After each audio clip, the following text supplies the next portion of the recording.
Hello, welcome everybody. This is Suspect Productions here with a great movie review for you.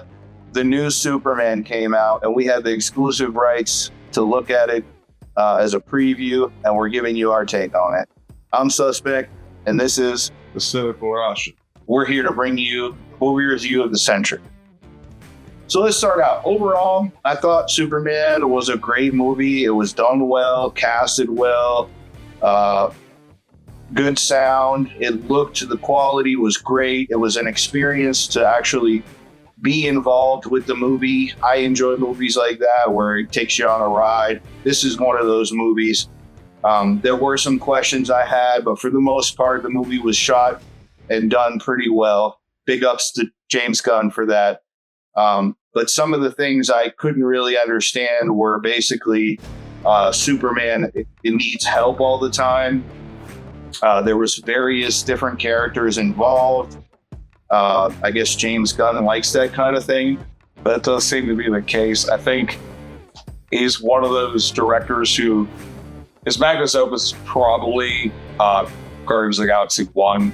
I think that movie's great, and I think that was a success, and he's just trying to make that movie for over and over again with diminishing returns to some extent.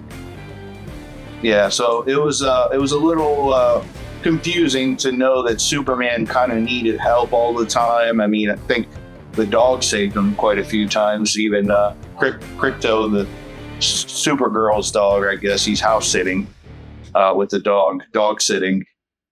But yeah, there was a team of heroes like the Green Lantern, who was also playing the shittiest Green Lantern of the three of them.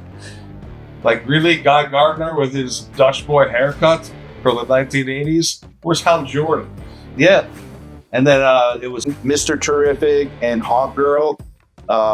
They utilized them as kind of an assistance to Superman. And a lot of people were, in their own sense, jealous of Superman and his abilities and stuff, which you get a lot of that in the movie. But also, there was another team of individuals who were working with Lex Luthor, and it was Frank Grillo was one of the actors. He's Rick Flag's father. Rick Flag's father. From the Suicide Squad. The one that dies, that John Cena character kills in the last one. Oh, okay. He was like a commando type, and then you had a dude who I thought the whole time was Black Noir from The Boys, but it turns out it's not. His name was Ultimate Man or something. Ultraman or something like that. Although it is basically the same plot from the comics of The Boys. Yeah. Because in the comics, Black Noir is Homelander. So while it's the same plot. Basically, this Ultimate Man is the clone of Superman that Lex Luthor stole his DNA and made a clone and all this other nonsense. So that's the team that's and then there's some kind of crazy girl with this symbiotic looking venom substance that she turns into and can she's trying nanobots or some weird black alien substance or whatever it is. But so that's the team that's helping Lex Luthor capture Superman, and Lex Luthor in his own is just out hell-bent on killing Superman. You don't really know why. That was one of the questions that I had was why is this guy so fucking hate him so much? Why is he trying to kill him so much? He's just a spoiled little brat of a fucking kid that's that can't get his way, in other words. So he's using all his power and might to try to capture and kill Superman.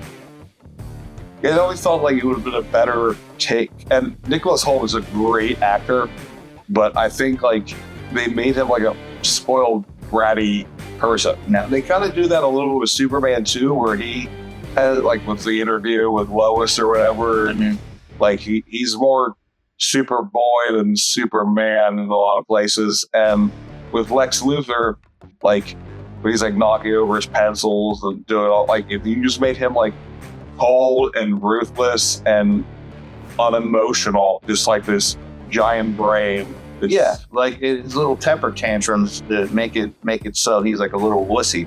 But my mind, Nicholas Hoult is a good actor. I like him in various movies, but I just don't think he played a good Lex Luthor in my mind. He was like, obviously Lex Luthor is really smart. He's the brain, and Superman's the brawn. But like in this instance, he didn't pull off a too crazy villain of a role for me. Like it didn't really mesh well.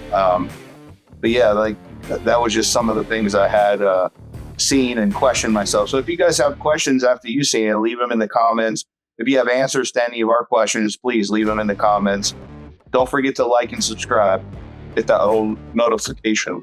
But yeah, also the Supergirl was in it. What do you think about Supergirl? I think Supergirl was White girl wasted. and I don't know why, like, because that's the next movie. It's either going to be a Batman movie, it's a Wonder Woman, or a Flash movie. The next DC movie is a Supergirl movie. And all you've told me about her is she's a lush, A whining alcoholic. right? And also, like, if she goes other planets with a red sun to lose her powers so she can get drunk, how does she fly the fuck back to Earth when she has no power? Yeah, that was a little plot hole that no one figured out. Also, Mr. Terrific, the one guy from the Justice League or the Justice Squad, Justice Gang. the Justice Gang, which is Green Lantern, Mr. Terrific, and Hawkgirl. And not even the best Green Lantern. Yeah, I love Nathan Fillion, but Guy Gardner is the worst Green Lantern. yeah. So you got Mr. Terrific, he's all technology, and he has like a UFO, and he lets Lois just use the UFO to carry on her business, daily duties, and she just knows how to fly it pretty decently and not get into an accident or anything. So I thought that was pretty unbelievable. And then Hot Girl was played by none other than the girl who played Dora the Explorer, and also in the Netflix shot film here in Pittsburgh, Sweet Girl, with Jason Momoa, which I had the pleasure of working with those two actors on a couple scenes in that movie. But yeah, they didn't even utilize her quite that often. It was just like 2 scenes. She might have had, I think, like 2 lines, maybe 3. of dialogue, and they underutilized that character. I thought she had some pretty cool powers, and they could have used her a little more. But all in all, just to sum it up, I don't think that Superman really needs all this help all the time. Like, he's the one usually helping others. So I thought that Superman should have like a standalone action type movie where he's doing all the saving and helping and stuff. There's no need for a team of people quite yet, but They would have definitely benefited if it was a tighter cast. Superman, Lois, and then Lex Luthor in one super goon. yeah. And like the dog, I mean, apparently the dog was modeled after James Gunn's dog. Yeah. 'Cause apparently his dog's a dick, so he made Crypto is it? Yeah, the dog's obviously not trained, and it's got all these superpowers. Whatever. Then they let him go. They give him attacks like a random dude. If some guy's throwing a baseball to his son, that dog's gonna kill the kid. Yeah. And then, another big thing that kind of confused me or threw me off was that the movie kind of opens up in the middle of a trilogy.